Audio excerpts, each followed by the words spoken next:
Champions trophy league stage का last match India versus New Zealand. शायद इन जो इंडिया के ग्रुप का अगर हम देखें तो एक ही मैच जो थोड़ा सा कॉन्टेस्ट हुआ था, जिसके अंदर दोनों टीमों ने एक दूसरे को, है ना, पहले इंडिया बैटिंग करने के लिए आया, न्यूजीलैंड बॉलिंग करने के लिए आया और इंडिया को न्यूजीलैंड ने 250 के अंदर समेट दिया और 250 रन के अंदर अंदर ऑल आउट किया या उतने ही रन बनाए, 9 विकेट गिर गए थे इंडिया के।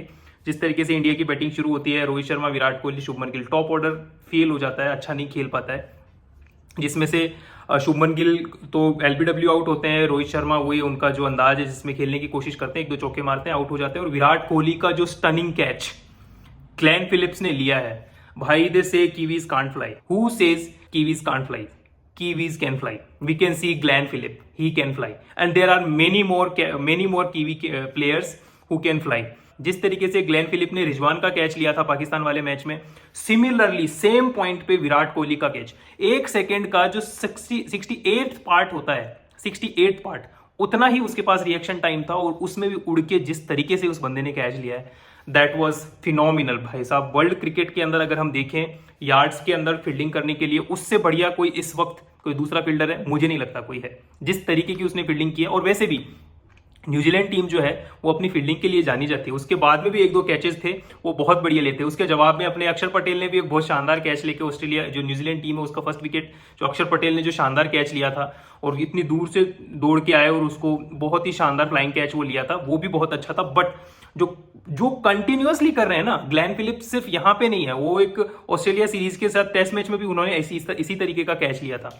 तो he is phenomenal as far as this fielding is concern. और बैटिंग में भी उन्होंने जो पाकिस्तान वाले मैच में जिस तरीके से लास्ट के 5 ओवर में उन्होंने जिस तरीके से धुलाई की थी पाकिस्तानी बॉलर्स की, तो वो he is a all rounder player. वो बॉलिंग भी अच्छा कर देते हैं, फील्डिंग भी अच्छा कर देते हैं, विकेट कीपिंग भी कभी कभी कर लेते हैं जब जरूरत पड़ता है, तो सीपीएल में किया था। इस वीडियो को आगे बढ़ाते हैं, जब तक आप अपने जो लाइक का बटन है वो दबा दीजिए, सब्सक्राइब कर दीजिए, कॉमेंट कर दीजिए और जितने भी आपके फ्रेंड्स हैं उनके साथ में इस चैनल को शेयर कर दीजिए, क्योंकि हम आपके लिए हर मैच के बाद में लाइव अपडेट्स लाते हैं, उसके बारे में जो रोचक तथ्य होते हैं, जो मैच के अंदर बीच में बहुत ही शानदार जो मोमेंट्स होते हैं वो भी आपके लिए लेके आते हैं। अक्षर पटेल उसके साथ में आते हैं।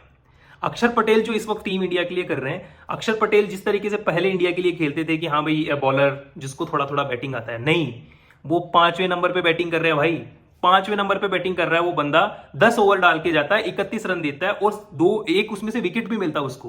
5वें नंबर पे बैटिंग करता है, श्रेयस अय्यर के साथ में बढ़िया पार्टनरशिप लगाता है। 100 रन जो कंसोलिडेशन का जो पीरियड होता है ना, 10 ओवर से लेके आपको जो 30, 40, 35 ओवर तक जो आपको टीम की इनिंग को आगे लेके जाना होता है, बहुत बढ़िया तरीके से किया भाई साहब। बैटिंग अच्छी कर रहा है बंदा, बॉलिंग अच्छी कर रहा है और उसके साथ साथ फील्डिंग भी अच्छी कर रहा है। तो phenomenal player, all round player. India के लिए जो पार्ट बहुत सारे दिनों तक युवराज सिंह ने निभाया, अभी पिछले कुछ दिनों से जो रविंद्र जडेजा निभा रहे हैं, वही चीज जो अक्षर पटेल है इन फ्यूचर इंडिया के लिए करने वाले हैं। Superstar player for India. उसके बाद अगर हम बात करें तो श्रेयस अय्यर की जो बैटिंग थी, जो चौथे नंबर पे आके उन्होंने, ही वॉज लाइक इंग्लैंड वाला जो फर्स्ट मैच था उसमें he was not even considered to play. Jaiswal को फिर स्क्वाड से बाहर किया और श्रेयस अय्यर को टीम में खिलाया। जिस तरीके से उस मैच के बाद से उसने टीम इंडिया को जो सपोर्ट दिया है ना, जिस तरीके की बैटिंग उसने की है, 4 नंबर के लिए उससे बढ़िया बैट्समैन नहीं हो सकता। इस वक्त इंडिया के लिए बहुत अच्छा वो कर रहे हैं।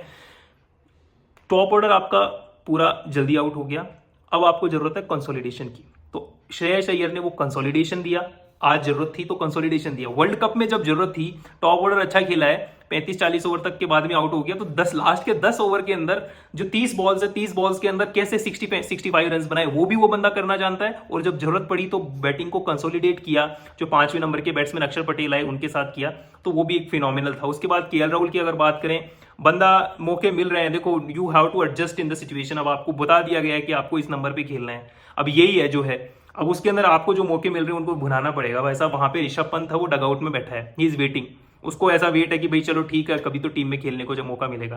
तो आपको जितने मौके मिलते हैं, टीम इंडिया एक ऐसी टीम है जिसके अंदर तीनों फॉर्मेट के लिए अलग अलग बैट्समैन चाहिए, अलग अलग बैट्समैन खिला ले, ऐसी हमारी टीम है इस वक्त, इतना डेप्थ है। तो ऐसे में आपको जो मौके मिल रहे हैं उनको निभाना। देखो मैं भी ये मानता हूं कि आपके जो केएल राहुल है उसके साथ ज्यादती हो रही है कि हाँ भाई ठीक है, आपको जो फ्लेक्सिबिलिटी आपने टीम के लिए दी अपने आप को, मुझे कहीं भी खिला लो, तो टीम ने उसको सीरियसली ले लिया कि वो आपको कहीं भी ही खिला रहे हैं।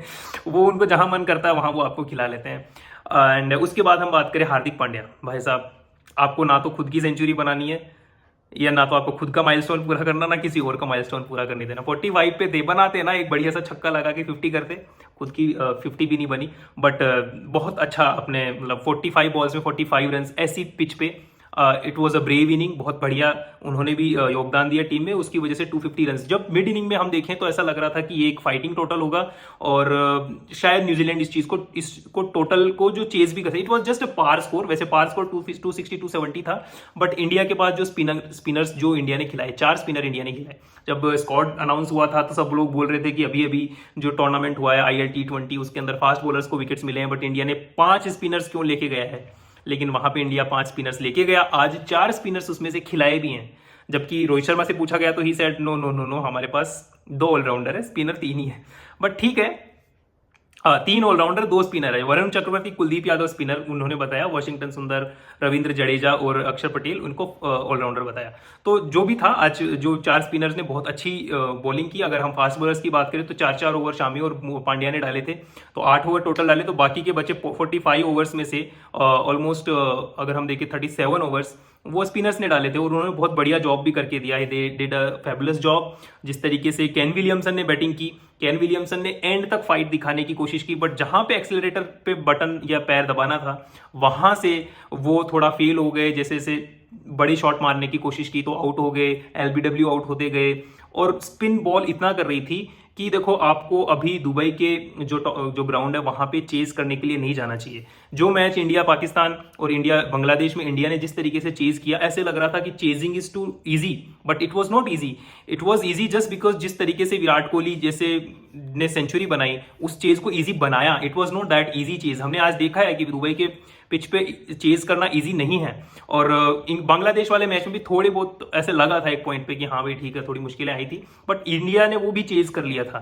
तो chasing in this ground in Dubai is not that easy, तो it is a good learning for team India. अगले जो ऑस्ट्रेलिया के साथ में 4 तारीख को मैच होना है, तो इस मैच का रिजल्ट से सबसे बड़ा इसका तो फर्क तो यही पड़ना था कि इंडिया दुबई से खेलने वाला है, इंडिया दुबई में ऑस्ट्रेलिया से खेलने वाला है या साउथ अफ्रीका से खेलने वाला है। तो ये डिसाइड हो गया कि इंडिया ये मैच जो अगला है 4 तारीख को वो ऑस्ट्रेलिया से खेलेगा। और उसके साथ में एक थोड़ा सा मुझे ऐसा लगता है कि क्या मैनेजमेंट इन लोगों ने किया है, क्या manage they have tried to do, कि आप देखो India, New Zealand, South Africa, Australia, चारों टीमें इस वक्त दुबई में थी, आज दुबई में थी।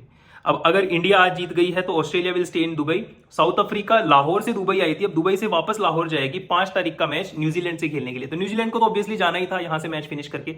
एक तो ये तो भाई सारी टीम को ये ऑब्वियसली जो भी रीजन की वजह से उन्होंने पहले से डिसाइड किया कि दुबई, इंडिया तो दुबई में ही खेलेगी, लेकिन इसकी वजह से सारी टीम को जो परेशानी हुई, तो आप ये जो मैच है एक दिन आगे कर सकते थे, 6 तारीख को इंडिया वाला मैच कर देते, जिससे ये जो ट्रैवलिंग इन टीम्स को करनी पड़ती है, ट्रैवलिंग फटीक भी होता है। तो एक तो ये, और दूसरी बात इंडिया को डिसएडवांटेज इसमें क्या मिला, ये तो disadvantage for the other teams था।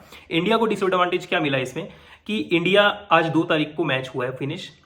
अब आज इंडिया ने 45 ओवर की 50 भी करने पड़ सकते थे। अब उसके बाद में कल का दिन है, एक परसों फिर से मैच है, और परसों मान लो कि फिर से अगर पहली बॉलिंग आ जाती है 4 तारीख को, तो फिर से 50 ओवर करना है। तो ये दुबई की जो हॉट कंडीशंस है उसमें ये थोड़ा मुश्किल हो सकता है। टीम के जो प्लेयर्स है उनके लिए ये थोड़ा परेशानी दे सकता है ये सारी चीजें। तो ये सारी चीजें कंसिडर की जानी चाहिए थी। वरुण चक्रवर्ती ने जो 5 विकेट हॉल लिया है भाई साहब, कितनी बार जो आपने जो दुबई के अंदर जो T20 वर्ल्ड कप के अंदर जो आपके साथ में मतलब जो आपने मैच खेला उसमें आपको विकेट्स नहीं मिले, पाकिस्तान 10 विकेट से वो मैच जीत गया था।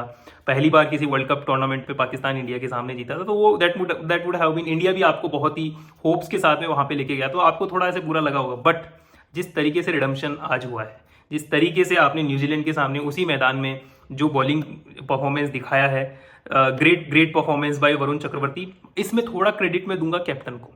रोहित शर्मा ने जो कैप्टनसी की है आज के मैच में, दैट वाज फैंटेबुलस। देखो जहां से शुरू करते हैं टीम सिलेक्शन से, टीम सिलेक्शन में आपने ब्रेव माइंड दिखाया, ब्रेवरी दिखाई कि हाँ ठीक है, हम एक फास्ट बॉलर को बाहर बिठाते हैं, वरुण चक्रवर्ती को लेके आते हैं, क्योंकि ऑब्वियसली 2 मैच आपके जीते हुए थे, आप सेमीफाइनल में खेलने हो, डिसाइड ये होना था कि आप टेबल टॉप करोगे कि नहीं करोगे, ऑस्ट्रेलिया से खेलना है, साउथ अफ्रीका से खेलना है। तो इंडिया वाज लाइक ठीक है fine, let's try the bench strength, जिसके अंदर वरुण चक्रवर्ती को आपने टीम में लिया और हर्षित राणा को टीम से बाहर निकाला। वहां से लेकर जिस तरीके से बॉलिंग चलाई है उन्होंने, जिस तरीके से फास्ट बॉलर्स को सिर्फ 8 ओवर करवाए और स्पिनर्स को पूरे उनके जो 40 ओवर का जो कोटा था, ऐसा लग रहा था कि 40 ओवर करने पड़े तो वो पूरे 40 ओवर, 50 ओवर का मैच होता तो पूरे 40 ओवर स्पिनर से करवाते, और इन दोनों के बीच में लास्ट को 49 और 50 ओवर हार्दिक पांड्या और शामी से करवाते, 5-5 ओवर उनसे करवाते। तो ये जो मतलब पूरा जो बैटिंग लाइनअप जिस तरीके से आप अक्षर को प्रमोट कर रहे हो, ठीक है, मुझे I feel bad about KL Rahul, but Akshar Patel has done really good job for team India as far as batting is concern. He has done fabulous batting. He is not a bowling all-rounder, और he is not just a all-rounder, he is a batsman who can bat at number 5 and who can bowl 10 overs with economy of just 30 runs in 10 overs. So which is fantabulous for Team India. It is fantastic. What else do you need? आपको अगर ऐसा पता हो कि 5वें number का जो आपका बैट्समैन है वो 5 ओवर कभी भी डाल सकता है, तो आपको जो लास्ट के 3 से 4 बैट्समैन है वो आपको बहुत ज्यादा सोचने की जरूरत नहीं पड़ती है, वो सिलेक्शन आपके लिए इजी हो जाता है। That becomes so easy for you कि आपको इजीली, चलो ठीक है 3 बॉलर एक्स्ट्रा खिला लिए, या वो जो आपके अभी अगर हम टीम की बात करें, हार्दिक पांड्या बढ़िया ऑलराउंडर है, नीतीश रेड्डी इनकमिंग है, अगर कभी हार्दिक पांड्या की जगह किसी ऑलराउंडर को खिलाना पड़े तो नीतीश रेड्डी को भी ट्राई करेगी टीम इंडिया फॉर श्योर। आपके पास रविंद्र जडेजा, चलो ठीक है वो 2-3 साल में रिटायर हो जाएंगे, अक्षर पटेल उनकी जगह लेते, वाशिंगटन सुंदर, 3 आपके पास बढ़िया all-rounder who can bat really well, Hardik Pandya who can bat really well and can bowl 10 overs, same way Akshar Patel can bat really well and can bat 10 overs. At the same time Washington Sundar भी जब टीम में आएगा तो he will do the same for team India. तो आपके पास 3 allrounder इस तरीके से हो जाते हैं, तो बॉलिंग के लिए आपको बहुत ज्यादा दिमाग लगाने की जरूरत नहीं पड़ती है। ये 3 बॉलर मिलकर आपको 20 ओवर निकाल के देंगे, तो आपको फिर सिर्फ 30 ओवर की सोचनी है कि वो 30 ओवर का कोटा आप कैसे पूरा करवा के लेंगे।